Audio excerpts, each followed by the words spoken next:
నమస్కారం, welcome to reflection news. ఈరోజు మనతో పాటు లెఫ్ట్ ఈకోసిస్టాన్ని ఒక ఆట ఆడుకున్న చెమటలు పట్టించిన ఫైర్ బ్రాండ్ మనతో పాటు ఉన్నారు. శ్రింగ్ వినోద్ అన్న. నమస్తే. నమస్తే అన్న. ఫస్ట్ ప్రస్తుతానికి ఈషా ఫౌండేషన్ అండ్ సద్గురు పైన వస్తున్న అలిగేషన్ పైన మీ అభిప్రాయం ఏంటన్నా? పని పాట లేని లఫ్ట్ గాళ్ళు ఏదో చేద్దాం అనుకుని ఏదో అయింది అక్కడ. యాక్చువల్గా సద్గురుని డిచ్ చేద్దాం అనుకున్నారు. ఇది వాడుకుని సద్గురు ఇంకొంచెం ఎక్కువ ఫేమస్ అయ్యాడు. అది అభిప్రాయం. అండ్ ఇంకోటి అన్న, వన్ మోర్ థింగ్, చాలామంది కామెంట్స్ చేస్తూ ఉంటారు సద్గురు పైన. సద్గురు భార్యను చంపి మహాసమాధి అయినది అని అంటుంటారు. ఇట్లాంటి వాళ్ళకి, ఇట్లాంటి ప్రశ్నలకి మీరు ఇచ్చే సమాధానం? యాక్చువల్గా మా ఊర్లో ఉన్నప్పుడు మా ఫ్రెండ్స్ అంతా కూడా ఇది కామెంట్ చేసినప్పుడు నేను చాలా పచ్చిగా ఇచ్చేటోను అనమాట. ఏంటంటే, అరే మీ అక్కని రేప్ చేశారా అక్కడ అట్లా అంటే, రీ ఏమరా ఇట్లా మాట్లాడుతున్నావు నువ్వు అట్లా అంటే, అరే అవునరా నేను కూడా న్యూస్ పేపర్లో చదివినాను రా అట్లా అంటే అసలు నీకు అక్క ఉందో లేదో కూడా నాకు తెలియదురా. అసలు నేను ఏమీ తెలియకుండా నీ గురించి నేను ఒక మాట మాట్లాడితే నీకు ఎలా ఉంటుంది? వీళ్ళు చేసేది ఇదే కదా. లెఫ్టిస్టులు ఏదో మోటివేటెడ్ గ్రూప్స్ అందరూ కూడా పనికిరాని చెత్త అంతా న్యూస్ పేపర్లో రాస్తే దాన్ని చూసి సద్గురువుకి నిజంగానే ఇది అయిందని అనుకుని చేసేవాడిని ఏమనాలి? అంత వరస్ట్గా ఉంటుందన్నమాట అది. సో నేను ఇచ్చేదైతే ఇప్పుడు పైన మెత్తటి నూనె పోసినట్టు మాట్లాడుతున్నారన్న జనాలు. అందరూ జారి పడుకోని అట్లని చెప్పి నేను కొంచెం ఇట్లా ఘాటుగా మాట్లాడతాను కాబట్టి నన్ను సోషల్ మీడియాలో బ్యాన్ చేశారు. కాకపోతే ఇట్లాంటి తప్పుడు ప్రచారం చేసే నా కొడుకులు అసలు ఎగిరిపోవాలి కదా. రిఫ్లెక్షన్ మానిటైజేషన్ పోయింది అండ్ ఇంకో స్ట్రైక్ కూడా పడ్డదన్న విషయం మీకు తెలిసిందే. అందుకోసం అని చెప్పేసి మనం రిఫ్లెక్షన్ న్యూస్ క్రియేట్ చేసాం. At the same time reflection pro అని ఈ రెండు ఛానల్స్ కూడా క్రియేట్ చేయడం జరిగింది. రిఫ్లెక్షన్ న్యూస్లో ఆల్రెడీ రెగ్యులర్గా కంటెంట్ వస్తుంది అండ్ రిఫ్లెక్షన్ ప్రోలో త్వరలో మీరు ఊహించినంత కంటెంట్ వస్తుంది. సో ఈ రెండు ఛానల్స్ని త్వరగా సబ్స్క్రైబ్ చేసుకోరు. ఎట్ ద సేమ్ టైం ఇప్పుడు చేయబోయే వీడియో మీకు నచ్చినట్టయితే లైక్ చేయరి, షేర్ చేయరి, సబ్స్క్రైబ్ చేయరి, కామెంట్ రూపంలో మీ యొక్క అభిప్రాయాలు తెలియజేయండి. At the same time monetization లేదు కాబట్టి ఆర్థికంగా కూడా మీ సహకారం నాకు చాలా అవసరం. మీరు పంపే రూపాయి కూడా నాకు చాలా పెద్దది. అండ్ ఇంకోటి ఏంటంటే, మనం అది తప్పురా, నీకు తలకాయ లేదా అంటే నా తలకాయ తీసేస్తావా అని ప్రమోట్ చేసి పెద్ద రచ్చ చేసే గ్యాంగులన్నీ ఇక్కడే ఉన్నాయన్న మన దేశంలో. వినోద్ మొత్తం ఏంటి బూతులు తిట్టేదా అట్లా అంటే మనం కాదు కదా, లాజికల్గా కూడా మాట్లాడతాం కదా, సమాధానం కూడా చెప్తాం కదా. మరి సమాధానం ఏది అనే కొడుకులకి ఏంటంటే, నిర్మలానంద అని ఒక యోగి ఉంటాడన్న తమిళనాడు సైడ్ ఏరియాలో. ఆయన ఏం చేస్తాడంటే, శిష్యులకి చాలా తక్కువ మంది, ఒక 6 మంది ఉంటారు, జనాలకి నేను శరీరం విడిచిపెడుతున్నాను అని అనౌన్స్ చేస్తాడనమాట. శరీరం విడిచిపెట్టే డేట్ అనౌన్స్ చేస్తాడు. ఇది తమిళనాడు మొత్తం పాకిపోయి ఇక్కడ ఎవడో ఒకడు సూసైడ్ చేసుకుంటున్నాడు అంటే అట్లని చెప్పి పోలీసులు వచ్చేస్తారు. ఆయన భయంకరంగా బాధపడతాడనమాట.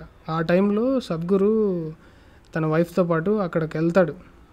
ఆ ఏరియాలో తిరుగుతూ ఉంటే వస్తానే ఆయన సద్గురు కాళ్ళ మీద పడి, ఏంటిది మన స్పిరిచువల్ గురువులకి ఇట్లాంటి పరిస్థితి వచ్చింది, అసలు ఎన్లైటన్మెంట్, ముక్తి, శరీరాన్ని వదిలిపెట్టేదానికి కూడా సమాజం ఇంత భ్రష్టు పట్టిస్తుంది అని బాధపడతాడు. సద్గురు ఒక రేంజ్ కదా, ఆయన లోపలికి తీసుకెళ్ళి ఏం చెప్తాడంటే, ఆల్మోస్ట్ ఒక 14 రకాల సమాధి టెక్నిక్స్ చెప్తాడన్న నిర్మలా. ఆయనకు తెలుసు సద్గురు ఏంటనేది.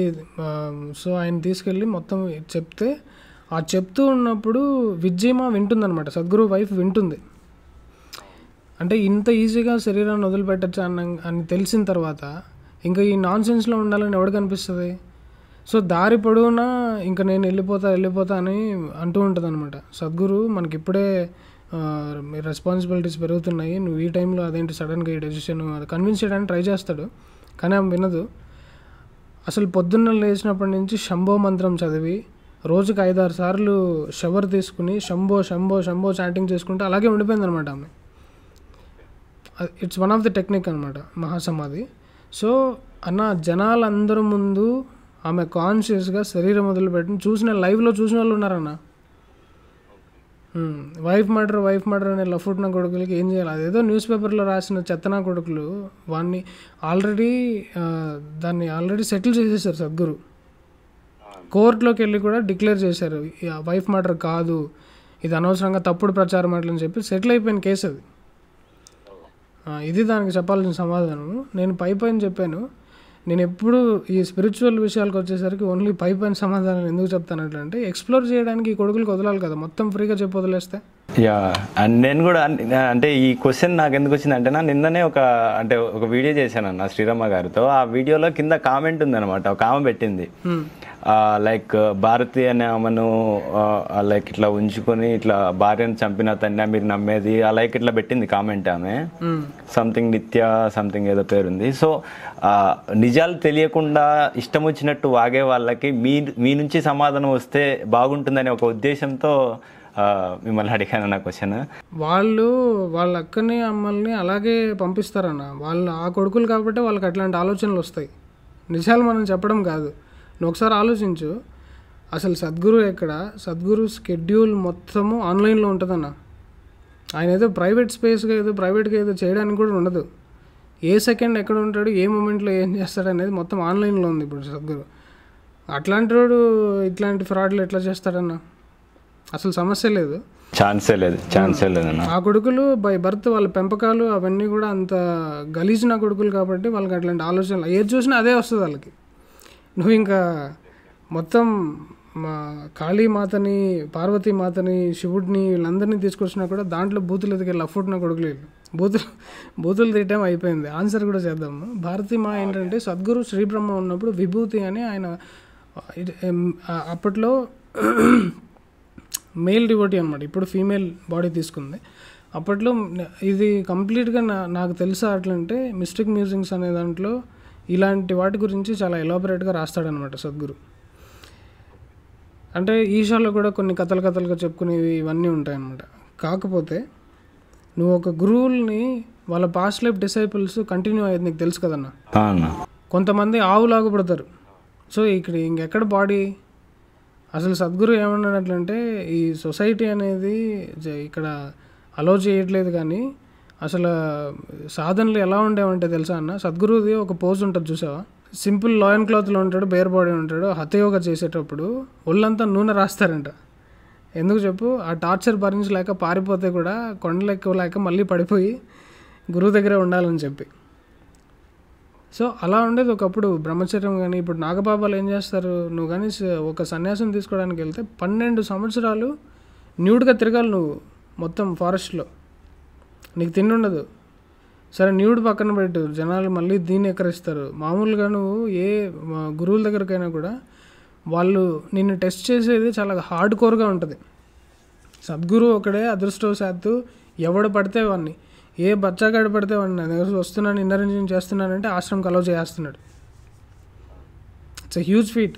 ప్రతి ఒక్కరికి అట్లాంటి ఒక వ్యక్తి పైన ఇట్లా అలిగేషన్ చేసే వాళ్ళకి ఇట్లానే చెప్పాలన్న సమాధానం. మీరు ఫస్ట్ చెప్పినట్టు ఏదైతే ఉందో చెప్పు తీసుకుని చెప్పాలంటాను నేను, మామూలుగా చెప్పకూడదు. ఎందుకంటే నోరు ఇష్టం వచ్చినట్టు పారేసుకుని ఒక్కటి కూడా తెలియదన్న.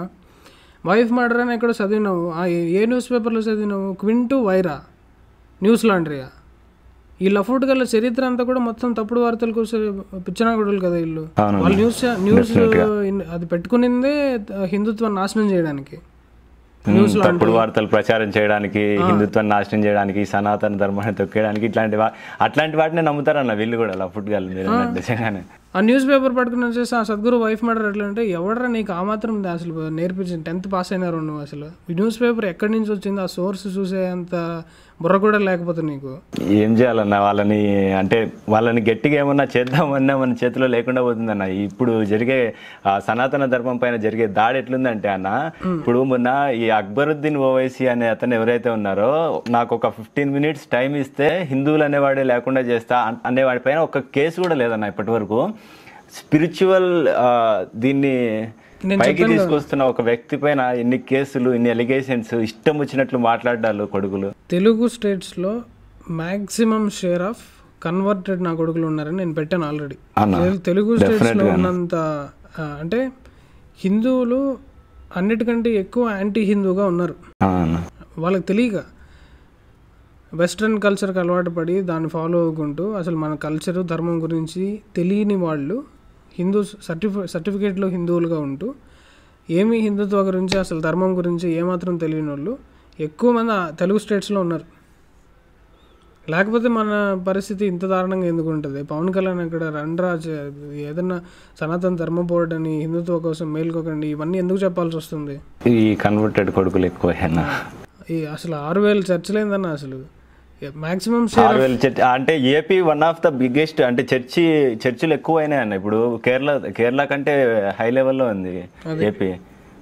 ఒక్కసారి ఒక గవర్నమెంట్ వస్తేనే ఇంత ఘోరంగా ఉందంటే ఇంకా కన్వర్షన్స్ ఎంత దారుణంగా జరుగుతున్నాయి. And one more thing, Sadhguru గారు వచ్చిన తర్వాత ఆయన ఈ ఇషా ఫౌండేషన్ అనేది స్థాపించిన తర్వాత చాలా వరకు కన్వర్షన్స్ తగ్గినాయని చాలామంది అంటుంటారు. బట్ కొంతమంది సోకాల్డ్ వ్యక్తులు ఎవరైతే ఉంటారో వాళ్ళు ఆయననే సెక్యులర్ అని మాట్లాడతారు, సద్గురు గారు సెక్యులర్ అని మాట్లాడతారు. దానికి ఇప్పుడు ఎలా చెప్పాలంటే, ఒక తమిళనాడులో ఒక ఎంపీ ఏం చేశాడంటే, ఒక ఆయన భూమి పూజ ఏదో పూజ చేస్తున్నారన్న హిందువులు, దాని దగ్గరికి మొత్తం అందరినీ వేసుకెళ్ళి ఇట్లా బెటాలియన్ లాగా జనాలందరినీ వేసుకెళ్ళి ఎందుకు మీరు మొత్తం ఆపేశాడు, పూజ చేయనీయలేదు. ఎందుకు రాబోయే ఇట్లా చేస్తున్నావు అంటే, నేనేం నీ పూజలు ఆపట్లేదు, మీరు చెయ్యండి, కాకపోతే పాస్టర్ ఎక్కడ, ఇమాం ఎక్కడ, అందరినీ కూర్చోబెట్టి కలిపి చేయండి అంట. ఇది అన్నది ఇది எந்த இதுல மத்த மதம்லாம் எங்க, கிறிஸ்டியன் எங்க, முஸ்லிம் எங்க, திராவிட கழகத்தை இவங்க சேர்ந்தவங்க எங்க, மதம் இல்லாதவங்க எங்க எங்க இருக்காங்க? கூப்பிடுங்க, சர்ச் ஃபாதரை கூப்பிடுங்க, இவரை கூப்பிடுங்க, இமாம் கூப்பிடுங்க, எல்லாரையும் கூப்பிடுங்க. ఎంత దారుణంగా చూసినావా అంటే ఎందుకు వస్తుంది? కానీ నీకు అక్కడ లాజిక్ చూడు, అన్ని సింబల్స్, ఓం సింబల్, ఈ క్రిస్టియన్ సింబల్, ఇస్లాం సింబల్ అన్నీ కలిసి ఉంటే వాళ్ళకి ఓకే. సర్వధర్మ స్తంభ ఎందుకు పెట్టాడు అర్థమైంది ఇప్పుడు సద్గురు, ధ్యానలింగం ముందు. సో ఆయన అసలు తమిళనాడు లాంటి మోస్ట్ హారిబుల్ స్టేట్లో సనాతన ధర్మాన్ని నిర్మూలించాలి అనే చెత్తన కొడుకులు రూల్ చేస్తున్న స్టేట్లో దుమ్ము లేపుతున్నాడంటే ఆయన ప్లాన్ ఏంటి? ఇంకేం మాట్లాడక ఇంకా నువ్వు అసలు ఎవడది సద్గురు మీద అనడానికి లేదు. నేను అందుకే చెప్పాను కదా, సద్గురుని ఎవడైనా తిట్టుకున్నా కానీ, ఆయన మీద ఏదైనా అన్నా కానీ, నా దృష్టిలో నేను ఒక ఎదవా అంటే ఎవడరా అట్లంటే సద్గురుని తిట్టడం వేసుకున్నాను నేను బై డిఫాల్ట్. ఎందుకంటే వాడికి బుర్ర అదే ఎంతో ఇగ్నోరెన్స్లో కూరుకుపోయి ఉంటాయి, మూర్ఖత్వంలో కూరుకుపోయి ఉంటాయి, కానీ వాడికి అట్లా పనిచేయదు. అండ్ అన్న ఇంకొకటి, ఇప్పుడు తిరుమల లడ్డు కల్తీ టాపిక్ ఏదైతే ఉందో దాన్ని డైవర్ట్ చేయడానికి AP ex CM, Tamil Nadu present CM ఈ సద్గురు గారిని మిడిల్లోకి లాగి ఈ అలిగేషన్స్ తెప్పించే విధంగా చేస్తున్నారని కొద్దిగా టాక్ ఉంది. అది ఎంతవరకు నిజం? అంత తెలివి ఉంటే అసలు ఎక్కడి నుంచి ఎక్కడికి కలుపుతారో చూడండి. అసలు అంత తెలివి ఉంటే కాదు, సింపుల్ లాజిక్. సద్గురు మీద ఇది ఏమన్నా ఈరోజే స్టార్ట్ అయిందా? ఎన్నో సంవత్సరాల నుంచి జరుగుతున్న కేసు కదా ఇది.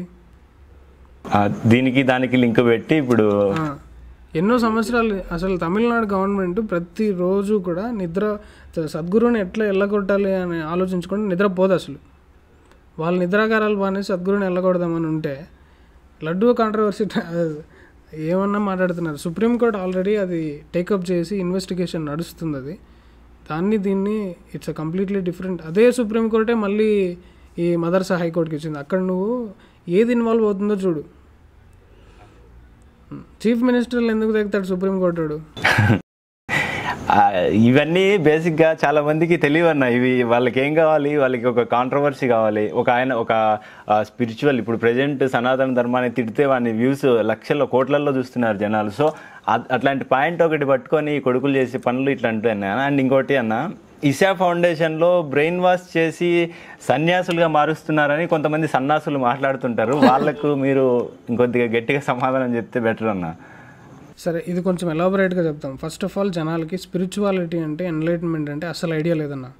స్పిరిచువాలిటీ అనేది ఒక పాత్, ఒక జర్నీ, అదొక హార్డ్ కోరు, చాలా కష్టమైంది అని అనుకుంటారు. ఇంకొంతమంది ఇప్పుడు మనం యూత్ బాగా ఎంజాయ్ చేయాలి, 60 years తర్వాత పోవాలి అని అనుకుంటారు. అరే, ఫస్ట్ ఆఫ్ ఆల్ స్పిరిచువాలిటీ అనేది ఒక జర్నీయే కాదు. స్పిరిచువాలిటీ అంటే జస్ట్ టర్నింగ్ ఇన్వర్డ్. ఇప్పటిదాకా నువ్వు బయట చూసినావు, అసలు నీ లోపల ఏముందో నువ్వే చూసుకోకుండా బతుకుతున్నావు, లోపల చూసుకోరా అనడం స్పిరిచువాలిటీ. అంతే. నువ్వు ఆ లోపల చూసుకోవడం అనేది నువ్వు ఇక్కడ చేస్తే ఏంది, అక్కడ చేస్తే ఏంది, ఎక్కడ చేస్తే ఏంది, జస్ట్ టర్నింగ్ ఇన్వర్డ్. ఆ టర్నింగ్ ఇన్వర్డ్ అనడానికి మనం ఇంట్లో ఉంటే కుదరదు. కాబట్టి ఇంట్లో ఎంతసేపు నీ ఐడెంటిటీ నిన్ను దొబ్బుతూ ఉంటారు కదా, నువ్వేం పని చేయట్లే, నువ్వు ఎంత సంపాదిస్తున్నావు, నీ ఫ్రెండ్స్ వచ్చి అరే నువ్వు తోపు మామ అది ఇట్లా అసలు ఏమన్నా ఎడిటింగ్ చేసినావు, ఎక్కడ చూసినా కూడా నీ ఐడెంటిటీని ప్రొపెల్ చేస్తారు. కాబట్టి ఇక్కడ నువ్వు ఇరుక్కుపోతావు. నీకు డెత్ అనే సంఘటన ఎదురైనప్పుడు ఇదంతా మాయా అని నువ్వు ఎక్స్పీరియన్షియల్లీ తెలుసుకున్నప్పుడు పెద్ద బొక్క పడుతుంది, మళ్ళీ వస్తావు. సో లైఫ్ సైకిల్లో ఇరుక్కుపోతావు. దీన్ని ట్రాన్సెండ్ చేయాలి అని తెలుసుకున్న వాళ్ళు మాత్రమే. అది తెలుసుకున్న తర్వాత అసలు నిన్ను ఎవడ ఆపుతాడు, ఇంకా ఇష్టం వచ్చినట్లు పోవాలి. ప్రతి ఒక్కరు పేరెంట్స్ని రెస్పెక్ట్ ఇవ్వాలి. ఈ కోర్టు జడ్జి లాజిక్ అదే కదా, జడ్జిలు ఎట్లా కావాలంటే అట్లా తిప్పేస్తారన్న దాన్ని కావాలంటే మళ్ళీ నువ్వు వాళ్ళు వచ్చి పేరెంట్స్కి సపోర్ట్ చేసినారనుకో, మరి ఇంత నీకు ఇన్వెస్ట్ చేసిన గురువుని నువ్వు కాలుతో తన్నేసి రావడం మంచిదా, అట్లా కూడా మాట్లాడతారు logic.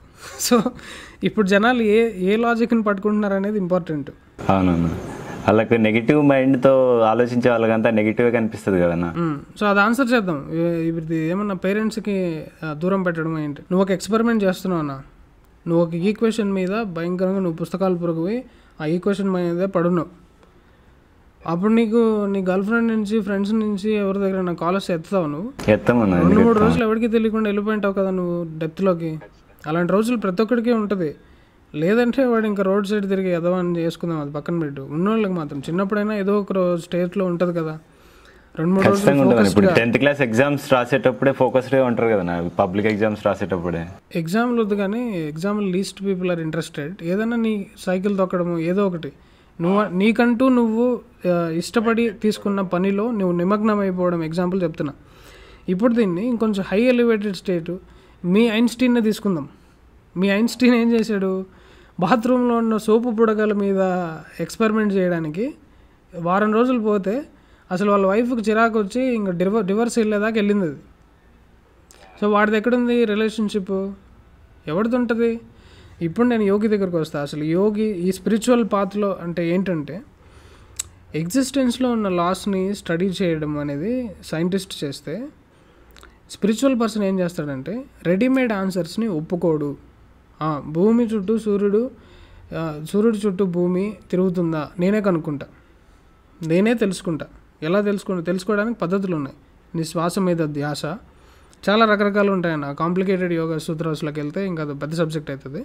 So readymade answers religion ఇచ్చినా, సైంటిస్టులు ఇచ్చినా, టీచర్ ఇచ్చినా, ఎవడిచ్చినా కూడా నాకు అక్కర్లేదు, I will experiment and find out అనేవాడే బ్రహ్మచరి.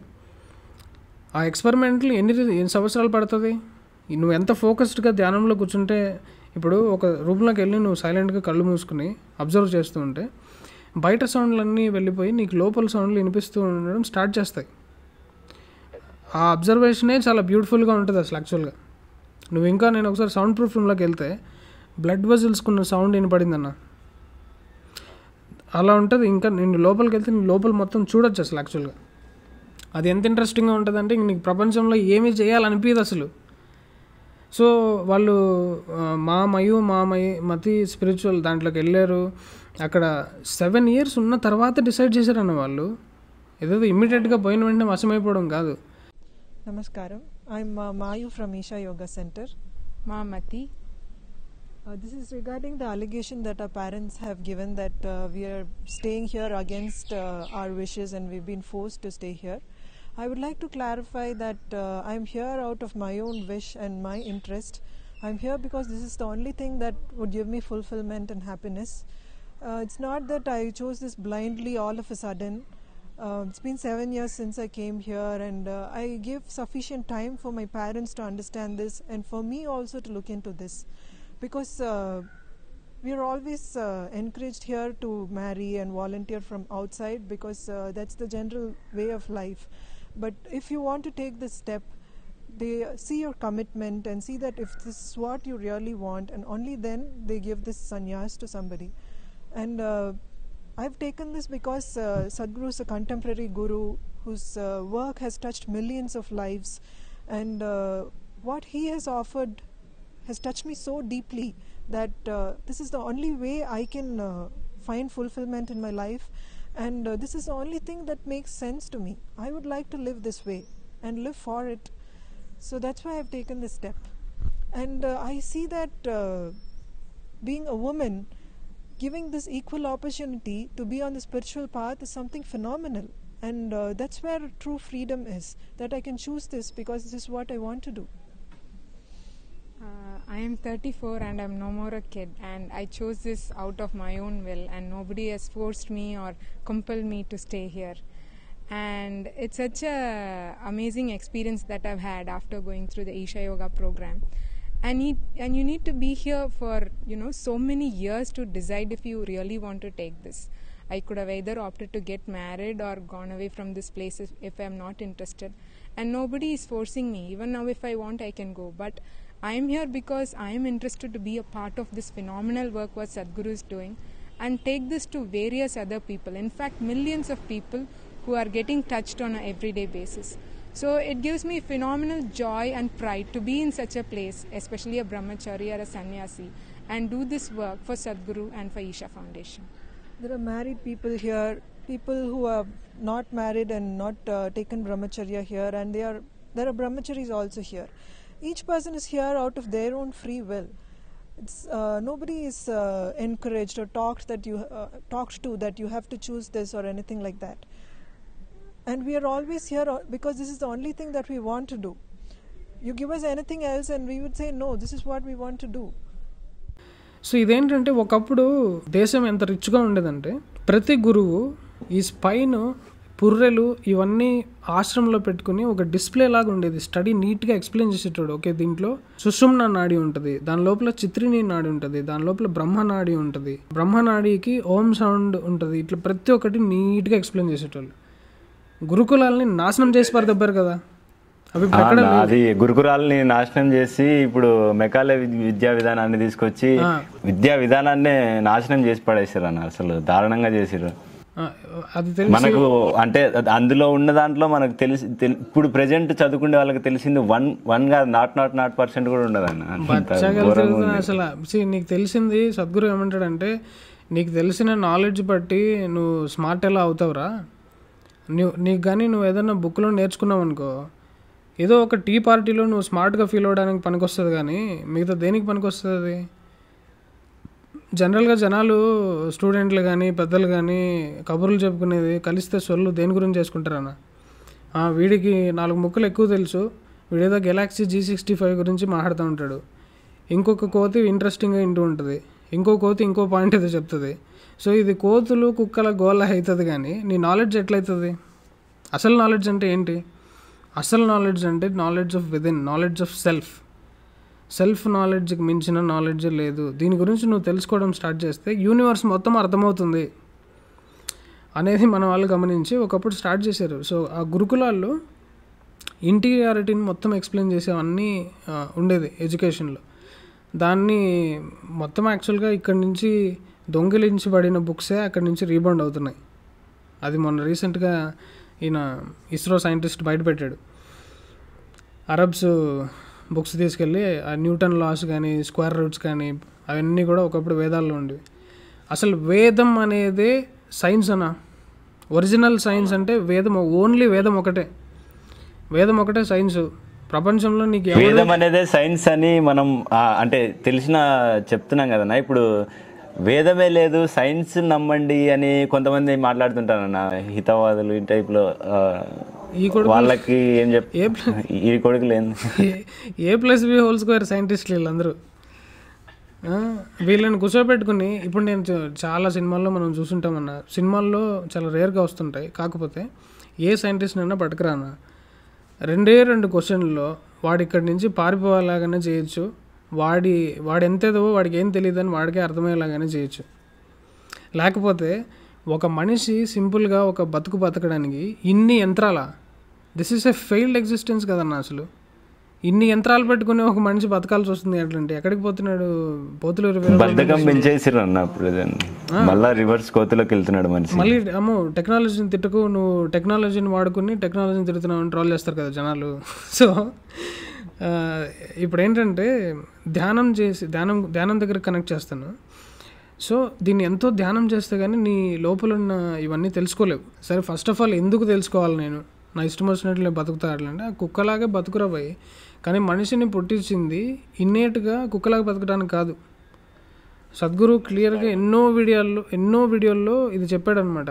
అసలు నువ్వు ఎందుకు డబ్బులు సంపాదిస్తున్నావు ఒకసారి గమనించు, నువ్వు ఎందుకు అది కావాలి ఇది కావాలని కోరుకుంటున్నావు ఒకసారి గమనించు, నువ్వు ఎక్స్పాండ్ అవుతున్నావు, నువ్వు వేరే దాన్ని ఇంక్లూడ్ చేసుకుంటున్నావు, కానీ అది నువ్వు ఇన్స్టాల్మెంట్స్లో ఎందుకు చేస్తున్నావు? ఒకేసారి ఫుల్గా నీకు మొత్తం అన్నీ ఇచ్చేస్తాను, నేను ఈ ప్రపంచానికి రాజుని చేస్తాను, నీకు ఓకేనా అంటే లేదు, you will aim for the stars.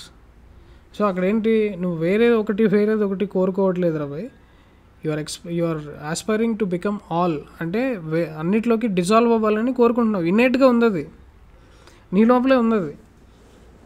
దానేంటో నువ్వు ఇన్స్టాల్మెంట్లో చేసేది ఏంటి? Let's address it properly. దాన్ని నువ్వు గమనిస్తే అదే స్పిరిచువాలిటీ అవుతుంది. బ్రహ్మచర్య, సన్యాసం, ఇవన్నీ ఇట్లా ఎక్స్ప్లెయిన్ చేసుకుంటూ పోవచ్చు. దాన్ని ఫస్ట్ టైము జనాలకి ఇంత ఇంట్రెస్టింగ్గా చేసిన మహాత్ముడు సద్గురు. యూత్ మొత్తాన్ని అట్రాక్ట్ చేసాడు అసలు.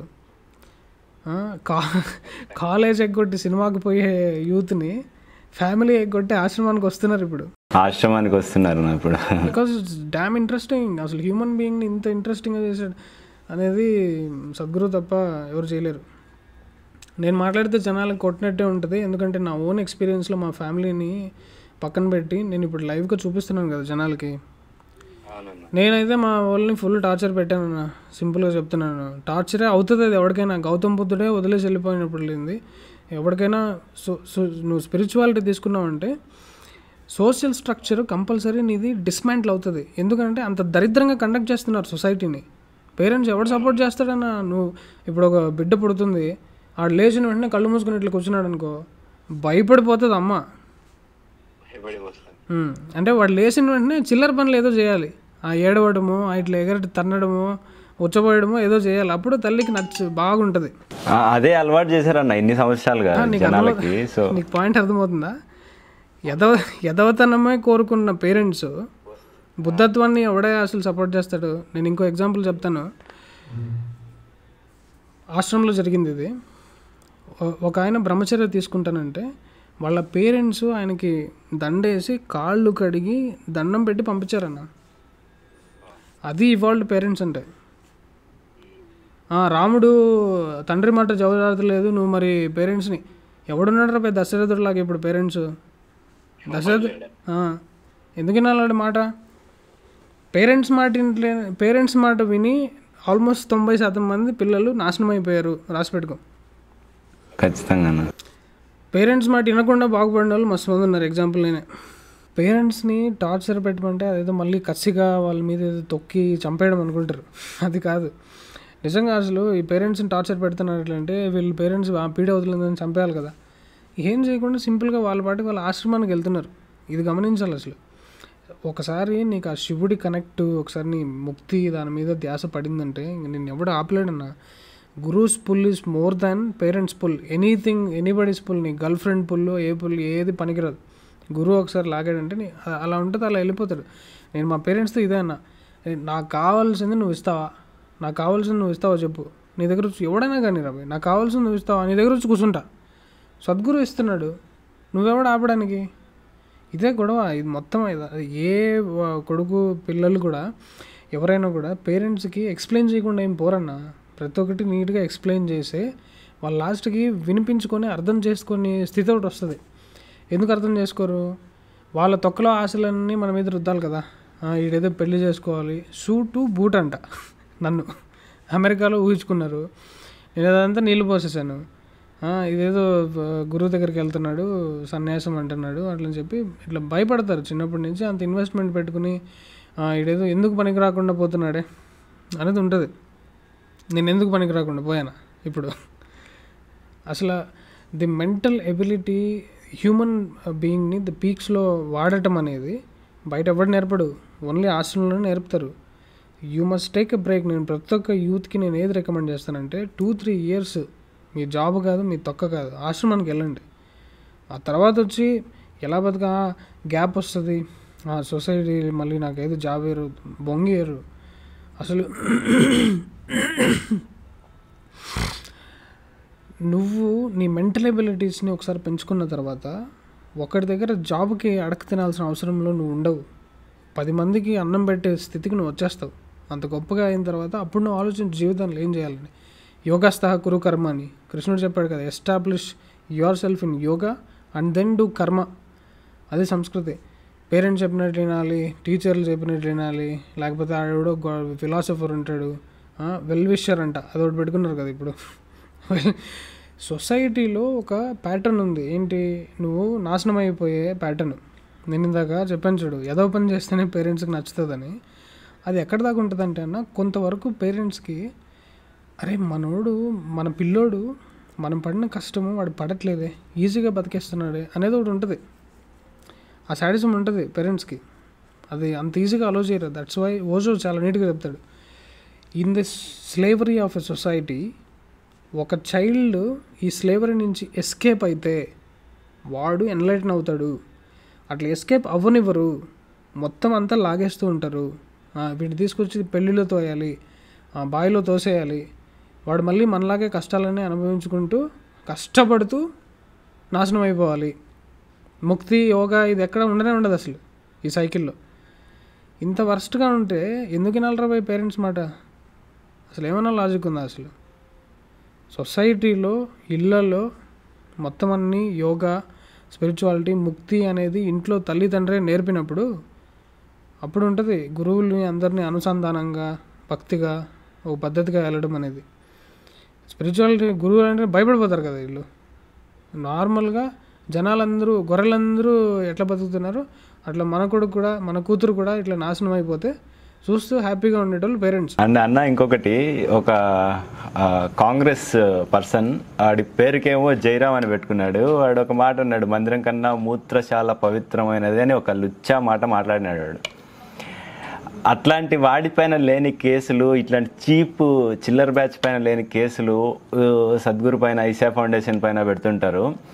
సరే, ఈ ఇషా ఫౌండేషన్ పక్కన పెడితే ఇట్లాంటి కొడుకులను అరికట్టే ఆప్షన్ ఉందంటారా అన్న మన దేశంలో? కరెక్ట్ మాట చెప్పినాం. యాక్చువల్గా ఇప్పుడు రీసెంట్గా జుబేర్ గాడు యతి నరసింహానంద్ మీద సర్తంచ సుధా అటెంప్ట్ చేసాడు. నుపూర్ శర్మ మీద ఒకసారి ఒక క్లిప్ కట్ చేసి మొత్తం ముస్లింలందరినీ ఉసుగొలిపాడు కదా, సేమ్ అటెంప్ట్ ఈరోజు చేసి ఓడిపోయాడు వాడు. అంటే జనాలు మేల్కొల్పు ఆల్రెడీ స్టార్ట్ అయిపోయిందన్న. ఇంకొక 2-3 సంవత్సరాలు అంటే నువ్వు అసలు హిందుత్వ వేవ్ చూస్తావు అసలు. ఇట్లాంటి బాత్రూము వాళ్ళని కంపేర్ చేసేవాడు ఉంటే వాడిని రోడ్లో తీసుకొచ్చి ఏం చేయాలో చేస్తారు, అంత రేంజ్ కూడా వస్తుంది. కాకపోతే ఇప్పుడు జుబేర్ మీద ఆల్మోస్ట్ ఒక 4 సెక్షన్లు కేసు బుక్ చేశారు ఆల్రెడీ జుబేర్ మీద. అంటే వాడు ఆ సర్తంచ సుధా బ్యాచ్ మొత్తము పనికి రాకుండా పోయింది. అంటే యతి నరసింహానంద్ మొహమ్మద్ మీద డైరెక్ట్గా కామెంట్ చేశాడన్న, దాన్ని పట్టుకుని అది కట్ చేసి మొత్తం చూడండి మన తిడుతున్నాడు అని వచ్చాడు అనమాట. వీడి మీద రివర్స్ కేసు బుక్ చేశారు ఇప్పుడు. వీడు మొత్తం హేట్ ఇన్సైట్ చేసి ముస్లింలు ఉసుగొలుపుతున్నాడు అక్కడ ఏం లేకపోయినా సీన్ అని. అండ్ బేసిక్గా ఈ కొడుకులంతా దేశంలో ఉండి మాట్లాడే, బయట ఎక్కడో ఒకడేమో అదేదో బయటికి జర్మన్లో ఒకడు ఉంటాడు, భయపడతాడు అమ్మ. అసలు